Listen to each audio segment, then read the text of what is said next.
Now at 5, the state of Utah's fight against the pandemic takes center stage on Capitol Hill. The Utah State Legislature weighs in on the mask mandate in Utah schools. Just because a person is eligible and a vaccine is available does not mean that a person has access. Plus, we learn more about who's getting vaccinated in Utah, who is not, and why certain groups are lagging. It's finally starting to feel and look like spring, but a cold, wet spring storm is on the way. Coming up, when you'll need that umbrella again. Some days I go all day long without having the phone ring or seeing another human being to talk to. How one program helped Utah's most vulnerable navigate the pandemic so they would not be alone. And a young life taken in a wrong-way crash. Hear from the heartbroken family of the 19-year-old woman who was killed.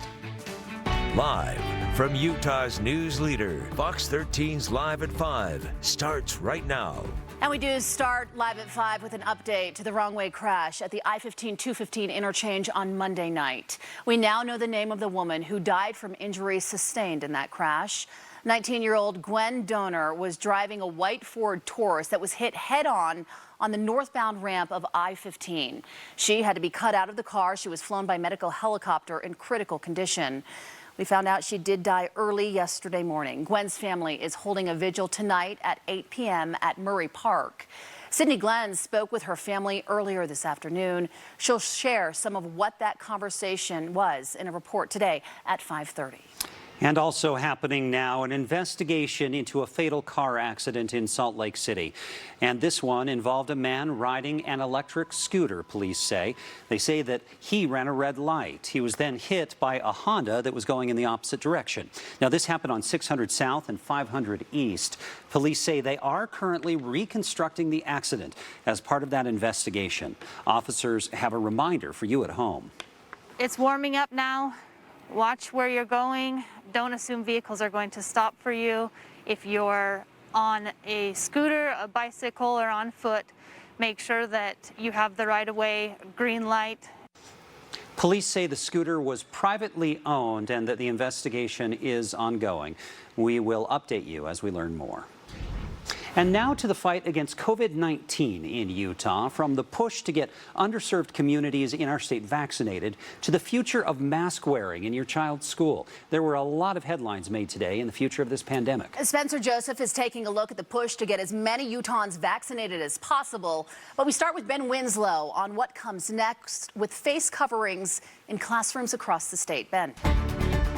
The statewide mask mandate may have been lifted, but it appears the mandate for K through 12 is here through the end of the school year. We prefer that the battle is not in our schools, that's held at the state level. The Utah State Legislature's Administrative Rules Committee grilled the state school superintendent and the deputy director of Utah's Department of Health on the school mask mandate. Our children in Utah have been in school for 8 months longer than most children in the United States because of these policies. Faced with protests calling for an end to face masks in schools, lawmakers are questioning why they're necessary. We started out wanting to bend the curve to be able to manage the cases. And why there isn't flexibility for schools with low or no cases of COVID. Why can't we allow those two schools to make their own decision? Are we close enough to the end that we just hold the course that we've been on versus pivoting with 1 month left? But lawmakers were also told that even with teachers vaccinated, risks remain.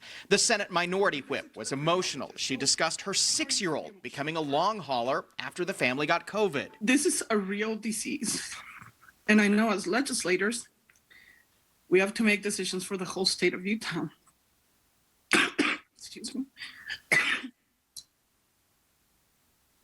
But children can be devastatedly impacted. Governor Spencer Cox says he will not lift the mask mandate for K through 12 schools. There are still some outbreaks happening in some schools. Then if kids don't have masks on, then they have to miss school for a couple weeks, and that's what we don't want to happen. While members of the committee vented, they adjourned without taking action. I don't think it's a difficult fix to allow for some additional flexibility, especially as we're coming up on different graduation, different dances, different things like that. where if it can be done safely. The Department of Health did give me some more information on how COVID-19 is going. Right now, it appears we're in a plateau headed into another decline. That's good news. Meanwhile, about 50% of the state has either had COVID or gotten the first dose of the vaccine. They predict we could reach herd immunity by the end of the summer. On the Hill, Ben Winslow, Fox 13 News, Utah. Let's continue on that theme and the steps that we're taking to get to that herd immunity that Ben mentioned. More than 34,000 COVID vaccines have been administered since yesterday. 2 million doses of the vaccine have been administered in our state as of today. But that will not be reflected until tomorrow's report. More than 840,000 Utahns are now considered fully vaccinated. Max, the state is now reporting 472 new cases of COVID-19. One more Utahn has died from the virus. Our positivity rate is currently 6%. The state says they are lagging behind in reaching certain groups with the vaccine, especially multicultural groups. Fox 13's Spencer Joseph explains how the state's approach to vaccine distribution is changing to help those in underserved communities. The lieutenant governor says as a state, we have more work to do when it comes to populations that don't have good access to the vaccine, but also saying we're ready to tackle that challenge. Just because a person is eligible and a vaccine is available does not mean that a person has access. Lieutenant Governor Henderson focused on access during the governor's news conference Thursday. We have a little bit of work to do here. Actually, we've got a lot of work to do here, but we've also done a lot of work. 37% of Asian American adults have received their first shot. That's 28.8% for Hispanics and 19.8% for African Americans. To put it into perspective, 47% of white adults have received at least one dose of vaccine. So you can see where that equity comes into play. Access is huge, right? Like we are talking about populations where maybe they're working multiple jobs a day. For the homeless population, they have so many competing priorities. That's something that the 4th Street Clinic is concentrating on. What we know about our population is that there is a lot of vaccine hesitancy, and you do have to have a good, trusting relationship with whomever is administering that vaccine. As supply of the vaccine is starting to outpace demand, with many who wanted to get the vaccine right away doing so, the state plans to move away from mass vaccination sites to combat low stats. To really reach the populations that might have more questions or concerns, we're going to, eventually shift our strategy away from mass vaccinations, but really allow vaccines to be in the hands of providers. I think that resonates with low income and minority populations as well, who are being served predominantly in community health centers, and they feel safe there. They trust those providers. The lieutenant governor also says frontier and rural communities, as well as long-term care facilities and homebound individuals, will also be targets to get access to the vaccine. On Capitol Hill, Spencer Joseph, Fox 13 News, Utah. And listen to this. The state of Utah is announcing a partnership with Lyft to provide free transportation to and from vaccination appointments. Lieutenant Governor Deidre Henderson said today this is just another part of efforts to help people who might have barriers getting to vaccination sites. Region's Blue Cross Blue Shield of Utah donated $250,000 to the United Way to make the program possible. We've got 9 counties right now. Box Elder, Davis, Salt Lake, Tooele, Uinta, Utah, Wasatch, Washington, and Weber counties are participating in this program. Great program, and it's easy. You can schedule your ride by calling 211 or visiting 211utah.org. State epidemiologist Dr. Angela Dunn today addressed her decision to leave Utah's Department of Health. She is resigning to take over at the Salt Lake County Health Department, and today she put a rest to rumors. I was not fired from my current position. This was a choice. And until I make that transition, my focus is solely on continuing to help inform the COVID-19 statewide response here in Utah. Thank you, Dr. Dunn, for clarifying that I did not fire you. I appreciate that. In fact, I told her today that I had made an executive order that she could not leave. The governor says it is a great promotion for her.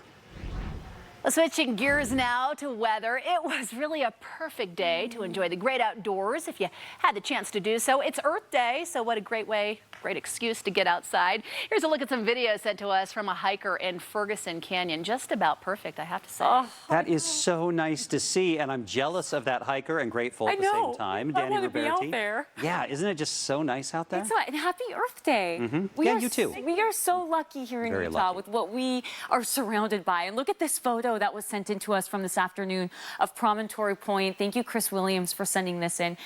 Just as Kelly mentioned, a really perfect day to celebrate Earth Day. Let's take a look at those temperatures across the Wasatch Front this afternoon. Mid-60s in Salt Lake City, low 60s now in Ogden, low 60s in Provo.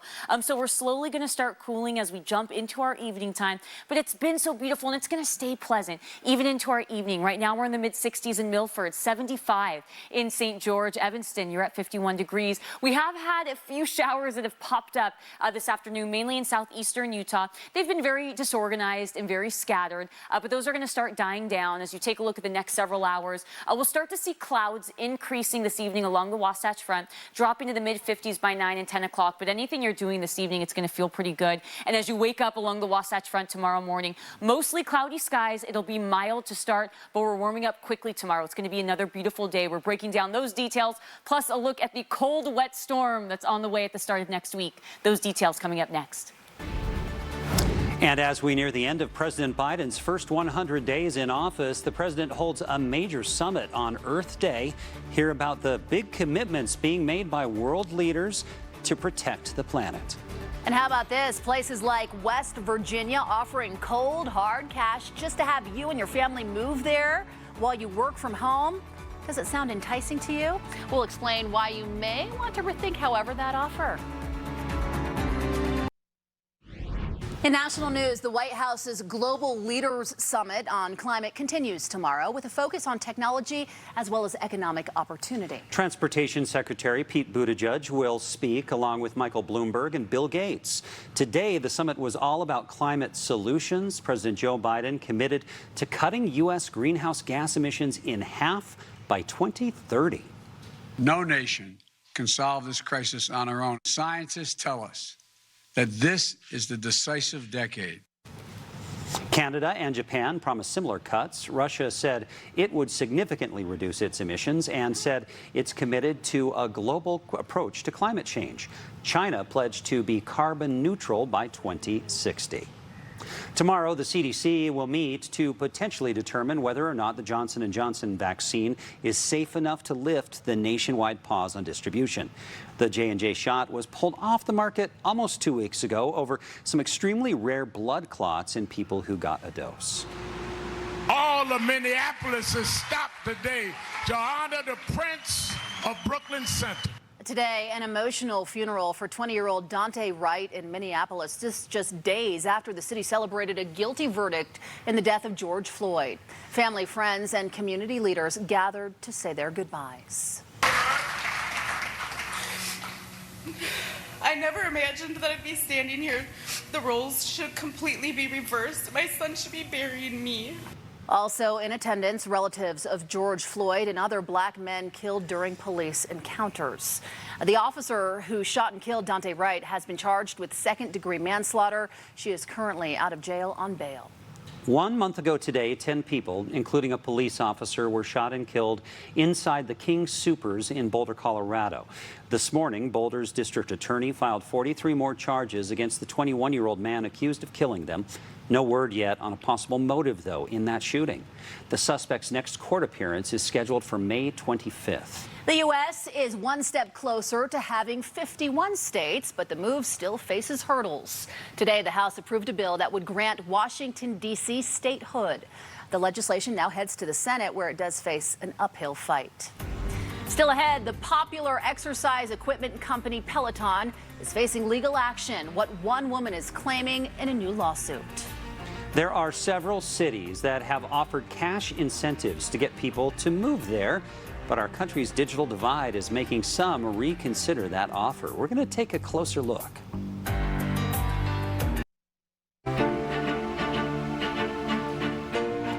The state of West Virginia recently announced they would be offering people $12,000 to relocate there. Other cities and states across the nation are dishing out similar incentives. Sounds like a pretty good deal, but the problem is many of those places have terrible broadband internet access. Chris Conti takes a closer look. In cities and towns across the country, Americans are deciding to move as a world of possibilities is being opened up by our new remote work reality. So it's very exciting that I could essentially work from anywhere. Vital Odemchuk is currently working out of his laundry room in San Francisco. His company is making working from home permanent. So this tech designer has decided to move to Georgia. The pull to Atlanta has a lot to do with family. My family is out there. But for Vital and countless other Americans working remotely, there is one key component that makes working anywhere possible: reliable, accessible, high-speed internet. My internet drops quite frequently, even though I've kind of maxed out what the service provider has allowed. There's always been a digital divide in America. That is Bhaskar Chakravarty. He spent years studying this country's internet infrastructure, and he's worried that as Americans get the itch to move, they may not know what the internet is like where they're going. It comes down to economics. It's expensive to get high-speed internet into neighborhoods. It doesn't matter if you live in an urban or rural area. Many places just don't have the infrastructure to handle increased internet usage, meaning your internet could be sporadic and unusable, even if you're in a major city. You don't think of internet access as a problem. Some cities and states are offering massive incentives to relocate and work remotely. The problem? The internet infrastructure may not be there once you arrive. Ultimately, what really matters is, can you continue to work? Can your children continue to attend school in the way they're supposed to? It's all about where you live. States with the best broadband access, places like New Jersey, Washington State, and Utah. At the bottom of the list, Mississippi, Arkansas, and West Virginia. We are, kind of quite different depending on where we are in this country. For people like Vital Odemchuk, keeping connected will be key to wherever he ends up. Moving forward, it's going to be, one of my most important bills, the one that I won't cheap out on. I'm Chris Conti. Utah just got another best there. Did you guys catch that? Isn't that nice that we have good internet access? Yeah. I'm glad to see that. I've been doing in our Connect segments in the morning the surveys from Wallet Hub, and Utah has been in the top 10 of all these different surveys. I'm like, we don't want everybody to know. The little secret's out. That's why our houses are getting more expensive. Yes, exactly. And we've got the best weather, especially today. It has been so beautiful, feeling and looking like spring. Take a look at our Ochre cam right now as we're starting to end our day, still seeing those blue skies, that sunshine peering down. Just a beautiful end to our Thursday as we're getting ready to jump into the weekend. Mid-60s right now in Salt Lake City, feeling like the mid-60s. A nice calm breeze coming from the northwest, 9 miles per hour. And you can see all along the Wasatch Front, it's a comfortable evening. Those mid-60s are sticking around. 50 in Park City, 61 in Tooele. We're hovering in those mid-70s right now in St. George, and then those low 60s in areas like Cedar City and Milford. We've had clear skies all day long along the Wasatch Front and in northern Utah, and we've had spotty clouds and also some showers that have ramped up in southeastern Utah. And you can see them. They have been very disorganized today. A lot of it's been very light. Some areas where it came down a little bit heavier and brought some stronger, gustier winds. And that's because of this broad trough of low pressure that's stretching from Southern California up to the Four Corners area. That's what kind of ramped up that next round of showers today. But we have high pressure that's building in northern Utah, and that's what's kept us real sunny today, mild, comfortable, and pleasant. It's going to stay like that the next couple days, but here's the thing. We have another little system that's dropping in from British Columbia that's going to bring us a few spotty showers for our Friday morning commute. It's not going to be anything too much, maybe a few sprinkles, light drizzle here and there, but that will will clear out in the afternoon time, and we're going to get warmer for our Friday, especially going into our Saturday. But specifically going into our Saturday, southern and eastern Utah, we're going to see increasing fire danger. Saturday afternoon is going to be breezy to windy, and it's so dry in that neck of the woods that we're going to want to be extra careful Saturday afternoon. But then a cold and wet storm is on the way early next week, and this is going to bring widespread valley rain, even some chances for rain mixing with snow down to the valley floors. We'll be talking more about that. Tonight, low 40s, so a mild evening, that light chance for a few showers. You'll be clear in southern Utah, 50 in St. George overnight. You're getting out the door to 35 degrees in Delta, 42 in Wendover. So not too shabby. Abby, to start off your Friday morning. Tomorrow will be in the mid-60s. It's going to be a pleasant afternoon. Again, feeling very similar today. So if you didn't get a chance to enjoy today, get outside tomorrow afternoon. Mid-60s along the Wasatch Front, Park City nearing 50, peaking at 80 in St. George. In southern Utah, things are looking pretty good as we go into the next couple days. Low 80s tomorrow. So you're going to see a few more clouds out there tomorrow, but still it's going to be very lovely. Tomorrow will be 80 and then a few more clouds on Saturday. It's also going to be breezy, upper 70s on Sunday. This is ahead of that storm, and the timeline of that, it's going to start Sunday night and it's going to last through Tuesday. So get ready for the umbrella, the rain jacket Monday and Tuesday. It's going to be statewide rain, and then we clear out Wednesday going into our Thursday, warming back up to the low 80s. Wasatch Front, things are looking good this weekend. You have a really pleasant weekend. Saturday, you're going to be in the mid-60s. It's going to be breezy, though, in the afternoon. And then by Sunday, you'll stay dry during the daytime. But by Sunday evening, we start to see a chance for some of those showers picking up. You're seeing widespread heavy rain on Monday. We could see a chance for some valley rain mixing in with some snow in our mountains. By Tuesday, it's going to be a little more scattered, a little showery. And then we start to dry out Wednesday, warming back up to the upper 60s Thursday. Utah's drought has been exceptional this year, and Salt Lake County is making big adjustments. We must lead by example. The steps being made to prevent this drought from getting worse and how you can help. And could Senator Mitt Romney be reprimanded for voting to impeach President Donald Trump last year? We'll explain what might be done.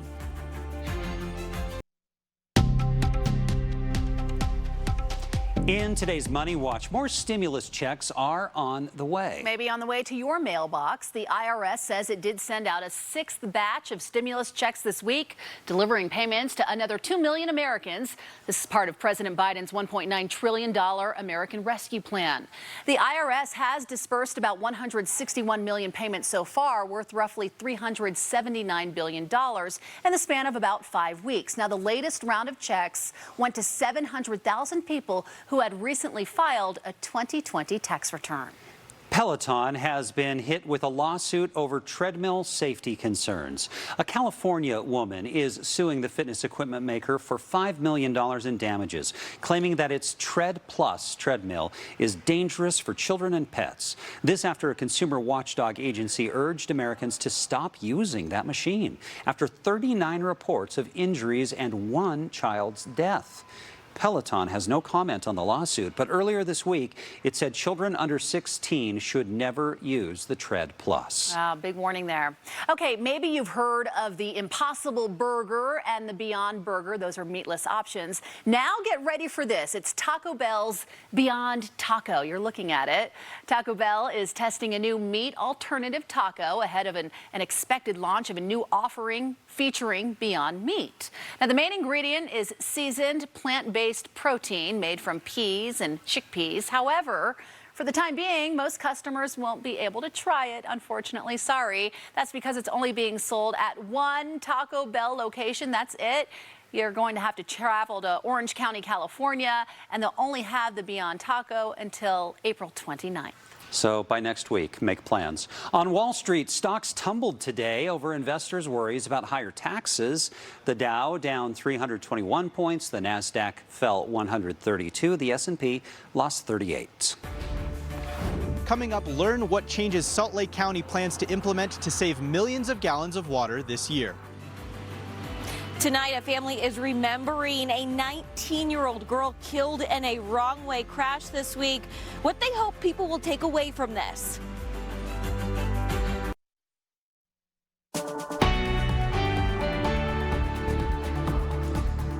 Our top story at 5:30, an update to the wrong-way crash at I-15, I-215 interchange.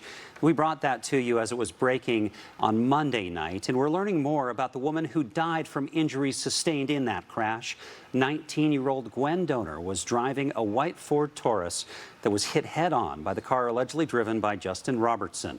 Robertson now being held without bail. UHP says they will now be pushing for homicide charges. Gwen's family members spoke with Sydney Glenn today. They say it is so hard, obviously, for them to wrap their head around this crash. Sydney joins us live at Murray City Park, where a vigil is going to be held tonight in Gwen's honor. Sydney? Max and Kelly, we spoke with two of Gwen's uncles earlier today. They say it's just so tough. This will bring you to your knees. She was just starting out her life. She rented her first apartment last week. She got her first ever A in school last week. Now, because of someone else's actions, her life has abruptly come to an end. They say they hope people, though, will remember her for all of the good that she did, even up until the very end of her life. Gwen was an organ donor. They say that brings them a little bit of peace, knowing that she will be able to help others, even though she is no longer here. They say that some of the things that are the hardest to deal with is thinking about the moments that they lost, like never getting to see her walk down the aisle and get married or have babies or fully get to live her life.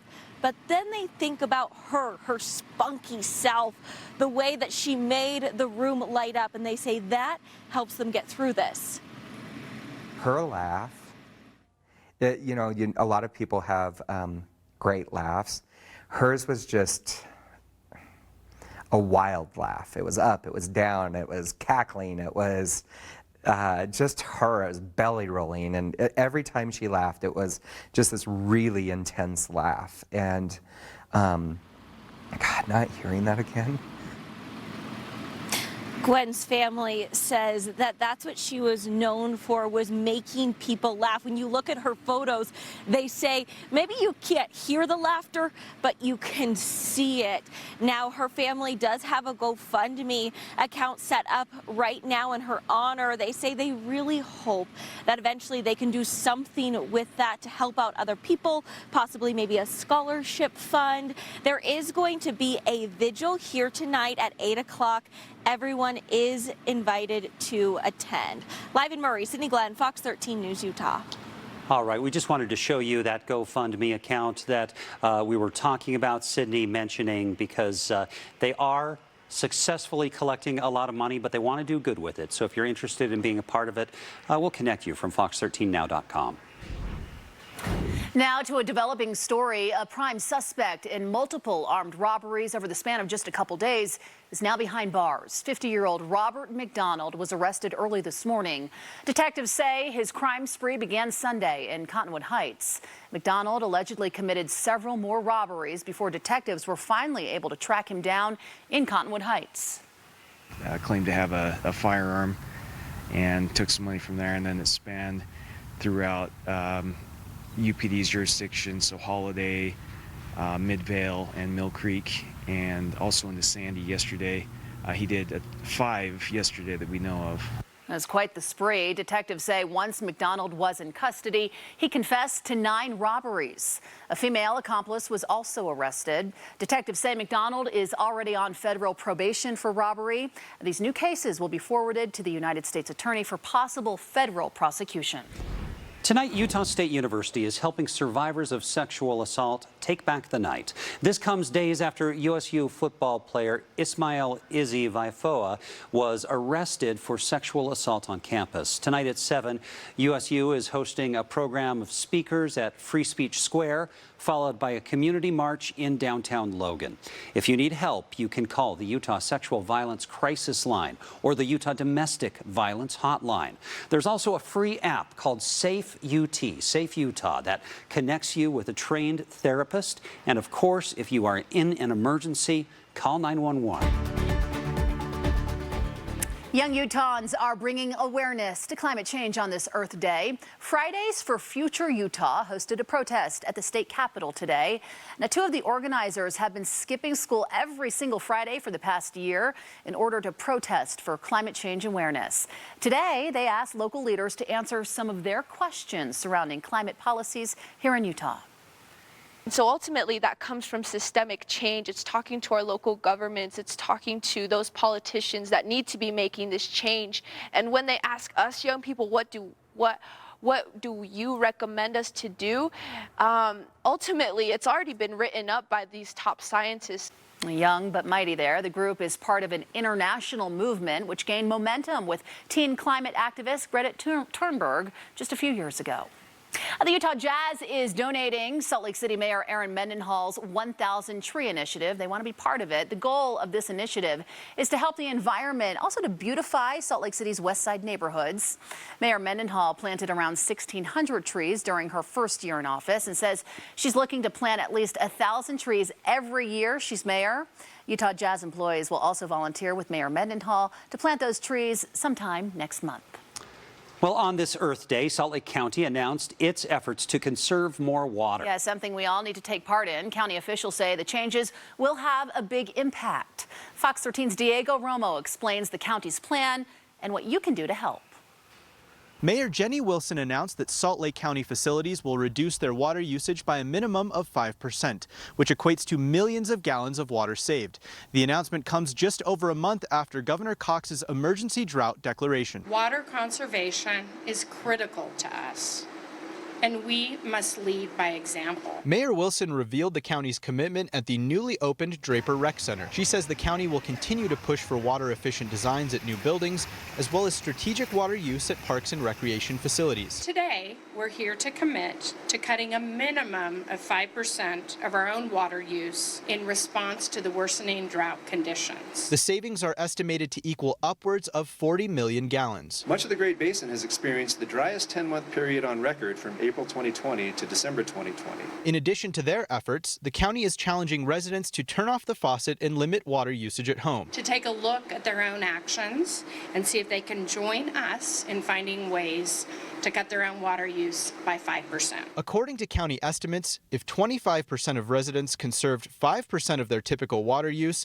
the county could save up to 2 million gallons of water every day, or 9 lap swimming pools worth of water. Saving water doesn't mean to be hard. It can actually be quite easy. You don't have to overhaul your lifestyle. You just have to make some tweaks to how you do things. To help residents figure out ways to conserve water, the county has set up slcoh2o.org, a website where you can connect with watershed resources and enter your address for localized water use information. Their biggest suggestion is to cut 1 day from your lawn watering schedule each week. Your lawn is never going to need water every single day, not even in July.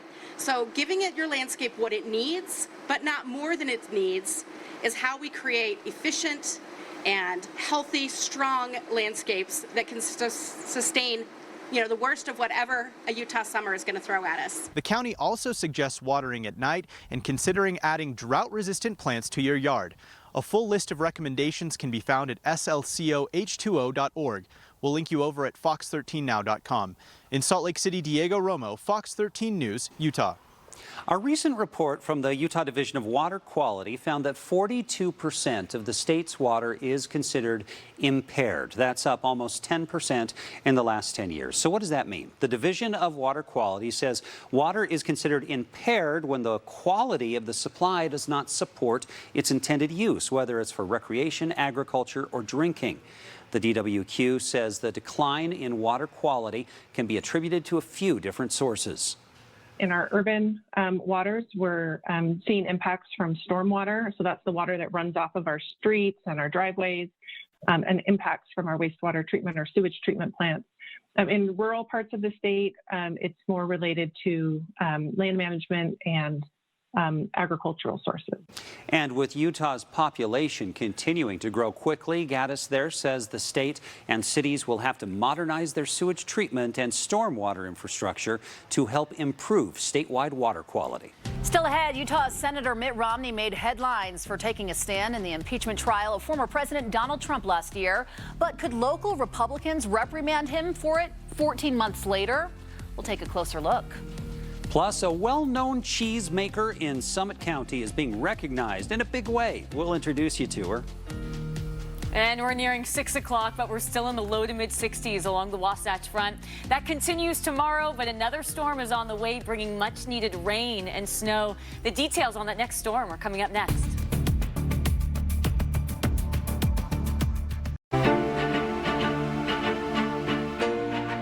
Business owner awarded the Wendy English Grant for Growth, winning $5,000 to grow her business as Kareen Zinn with Park City Creamery. So major congratulations to you as well. It's fantastic. That's how the Women's Entrepreneurial Conference wrapped up today, following a day of educational sessions, all to help locals develop business skills and, of course, network. Each woman had 3 minutes to make a pitch for thousands of dollars in grants. Fox 13's Tamara Fenow got the chance to catch up with the winner to find out how the money will help her business rebound. Corinne Zinn didn't plan to bring her love of cheese to Utah. She sold her farm in Colorado and moved to Salt Lake City 6 years ago, and since then she's gained a worldwide following. When I moved in the U.S., I was missing my cheese. For several years, Belgium native Corinne Zinn sold her gourmet cheese at Deer Valley Resort. Customers for that kind of gourmet food, you know, lots of people travel. The resort got sold, and Zinn didn't want her devoted customers to go without, so she opened Park City Creamery. Some people have described it as cheese with altitude. When people taste it, they're hooked. They love it, and it's really a reflection of Utah. And then you cut the curd. And things got a little rough for her last year, like most small businesses. 2020 came in and shut down for 2 months, and all the restaurants, that's 75% of our customers. So it was a little scary for a new business. But thankfully, people still had to eat, and restaurants and local stores were ordering lots of cheese to keep up with demand. The sales have been going up a lot. Winning a $6,000 grant from this year's entrepreneurial conference will allow her to secure other vendors like Whole Foods Market. I'm really honored, and it's so rewarding because it's a lot of work. You know, when you start a company and create the cheese, make the cheese, the recipes, and realize that people love what you're doing, that's very rewarding. Meantime, she is preparing for a busy farmers market. You can look for her cheese products on May 19th at the Park City Farmers Market. In Wasatch County, Tamara Fenow, Fox 13 News, Utah. Best of luck to the creamery. Delegates at next week's Utah Republican Party State Convention will vote on a censure of Senator Mitt Romney. A resolution has been introduced to condemn Utah's junior senator for his votes to impeach President Donald Trump. The resolution says Senator Romney denied the president due process and introduced what it claims was falsified evidence. The resolution goes on to thank the rest of Utah's congressional delegation for voting against what it calls a politically motivated impeachment. Now, if it were to pass, the censure would be sent to all registered Republicans in the state of Utah, but it has no legal power to actually do anything. Okay, without getting those postcards, did you miss your vehicle registration in the last year? Because I did. But that's going to change. I eventually got to it. But they're going to send you some reminder postcards now to renew your vehicle registration. The Utah State Tax Commission says they'll start going out at the end of the month. They did away with them last year, but the legislature made them resume those mailers after public outcry. You're not alone. I did too. Oh my gosh. Twice. You realize how much you rely on those postcards. I really do. I feel bad. It's a good idea to not use the paper, but hey. It's a great little reminder. Here in Utah County, there's a senior companion program that helps Utah's most vulnerable with the things they need most. I'm Erin Cox, and coming up next, I'm going to show you how they kept going through the pandemic. And coming up in sports, Mike Conley will tell us what makes this Jazz team different from any other team he's played on. And we'll check in with the Corner Canyon lacrosse team, the top team in the state, going after the first ever Utah High School Activities Association Lacrosse State Championship. You know, because they're the most vulnerable of the vulnerable. Though caring for senior citizens has proved to be one of the greatest challenges during the pandemic, one Utah group used a little creativity to make it so they could keep connected.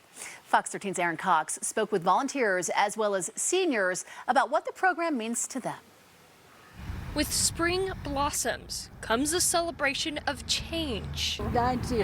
And the plans for Lola Farnsworth's 90th birthday. We're actually going to celebrate it in July because that's when everybody can come. A party that wasn't even a possibility during the pandemic. Some days I go all day long without having the phone ring or seeing another human being to talk to. Those with the Utah and Wasatch County Senior Companion Program had to stop their weekly visits. We couldn't see our clients for about 3 months, and boy, did I get depressed. We have clients who have nobody. Visits the seniors in the program relied on for almost everything. To get to the hospital if they needed to, doctor's appointments, 3 to 4 or 5 hours, dentist. depending on their need. Caregivers tried to stay connected. I sent postcards, I wrote letters. In the 3 months of no visits, Lola missed seeing her friend. She's willing to take me anywhere. She's taken me to the cemetery to take flowers to my husband. Sisters by choice is what I call it. Until they came up with what they call the shower curtain. We put that in there and with our mask so we'd all be as safe as possible. A plastic sheet separating the driver from the passenger. It was very clever to get us back together. The car is sanitized and they wear masks, but they're together. It gives me a chance to actually get out of the home a little bit. It's just made my life more normal and calmed everything down so that I don't have to worry. And with the changing times, hope blossoms. Hopefully to be together by July. Currently, their program has 35 volunteers that help drive seniors around town. And I'm pleased to report that the shower curtain has now been removed and seniors can now sit in the front seat with their drivers as long as they're both wearing masks. In Provo, Aaron Cox, Fox 13 News, Utah. Throughout the pandemic, we've seen all these creative ways people have developed to continue on life and get together. And I think it also, Take care of each other. Yeah, it proves the power of love there as well. Exactly. That is so important, and I've loved seeing it. So as we're getting you going into your Thursday night, there's also love in the weather because it has been looking and feeling so good this afternoon. Take a look, live look at Alta. You can see the beautiful blue skies and the snow that's still on our mountains. And we're going to see some fresh powder up at Alta at the start of next week. And we'll be getting into some details on that coming up here in a couple minutes. Mid-60s still in Salt Lake City, approaching 6 o'clock. And it feels so wonderful outside. 64, feeling like 64, calm breeze coming from the northwest, 9 miles per hour, and really comfortable all along the Wasatch Front. A low to mid-60s, 50 right now in Park City, mid-70s in St. George. You're hitting 64 in Milford, 66 in Wendover. Now, if your allergies have been kicking into gear, I'm right there with you. But it's that time of the year. We know that. But at the top of our list right now today is oak, extremely high. Cedar, juniper, cottonwood, also in the high category. And the other pollen levels that are looking low, even though they are low, they're still making it on our chart today, which means that they could be an issue. So if you are spending any time outdoors over the next couple days and enjoying the sunshine, you might need the allergy medication handy going into those days. Hey, we've had clear skies in northern Utah, some scattered, really disorganized showers in southeastern Utah, and it's because of this system right down here that's in the desert southwest. It's going to be brushing by this evening. That's what kind of ramped up those showers in southern Utah. High pressure has been building in the north, though. That's what brought the sunshine today. It's keeping us mild, but you're going to notice something. This system dropping in from the British Columbia, and that's actually going to bring us some showers tonight along the Wasatch Front. It's not going to be anything widespread, very light, spotty, maybe a few sprinkles tomorrow morning. It'll feel fairly mild, though. Overnight lows in the low 40s, and you can see along the Wasatch Front. Low to mid 40s, so a few spotty showers in the morning time. You clear out. Low 30s in Cedar City, St. George. You're getting out the door to 50 degrees tomorrow. And as we take a look at your Friday planner, it's going to feel so pleasant again tomorrow afternoon. By noon, you're reaching 58 degrees, mid 60s by 4 o'clock. And you can see those temperatures are going to feel very similar to today. Southern Utah, you're going to be warming up a little bit more, hitting 80 in St. George. Let's talk about your weekend plans. It's going to be warmer and breezy by Saturday afternoon. Southern and eastern Utah specifically seeing increasing fire danger, and then it's going to be a bit cooler on Sunday just ahead of that next storm that's going to be bringing widespread valley rain. And I want to give you an idea of the timeline of that. By Sunday night, you're going to start to see some of that rain developing. So it's going to be a wet Monday morning commute. Mountain snow, widespread valley rain. There are going to be periods where that valley rain is mixing in with a little bit of snow, and this is going to be statewide. It's going to be a little more showery on Tuesday, so a little bit more scattered, more widespread on Monday, clearing out by Wednesday. So let's take a look at that next 7 days. You can see southern Utah, low 80s by Saturday, cooling a bit Sunday, and then you drop to the low 60s Monday because of that storm. Wasatch Front, you're comfortable this weekend, breezy, warm Saturday, but then your temperatures drop to the low 50s by Monday, and we start drying out by Wednesday, reaching the upper 60s Thursday.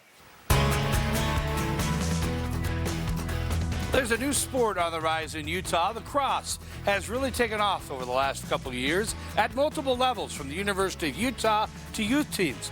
One high school in particular is showcasing how dominant they are. Here's Fox 13's Morgan Vance. Yeah, lacrosse is growing and growing fast. And for this inaugural season, you got to go through Corner Canyon. Balls down.